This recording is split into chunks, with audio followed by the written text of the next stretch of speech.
govt LP school আমাৰ total ইলেক্টৰ্স আছে আমাৰ 1,54,677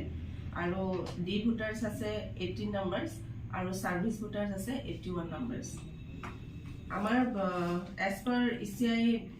গাইডলাইনৰ মতে আমি 8/12/2023 আমি ড্ৰাফট ইলেক্টৰ ৰুল পাব্লিছ কৰিব লাগে আৰু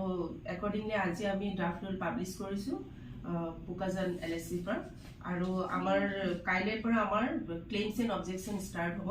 ক্লেইমছ এণ্ড অবজেকশ্যন আমাৰ যোনসকল বুথ লেভেল এজেণ্ট আছে তেওঁলোকে ক্লেইমছ এণ্ড অবজেকশ্যন কৰিব পাৰিব আৰু ক্লেইমছ এণ্ড অবজেকশ্যনৰ ডিসপোজ কৰিম আমি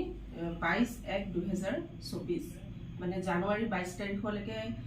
22 তাৰিখৰ ভিতৰত আমি ক্লেইমছ এণ্ড অবজেকশ্যনখিনি আমি ডিসপোজ অফ কৰিব লাগিব যিখিনি তেওঁলোকে ক্লেইমছ এণ্ড অবজেকশ্যন ৰাখিব সেইখিনি আমি ইয়াত আমাৰ অপাৰেটৰ্ছসকলে সেইখিনি ফৰ্মখিনি ক্লিয়াৰ কৰিব আৰু সেইখিনি ডিসপোজৰ টাইম আছে 22/11/2024 লৈকে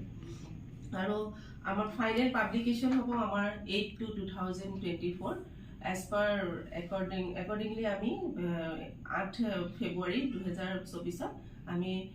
ইলেক্টৰ ৰুল মেইন ইলেক্টৰ ৰুলটো আমি পাব্লিছ কৰিম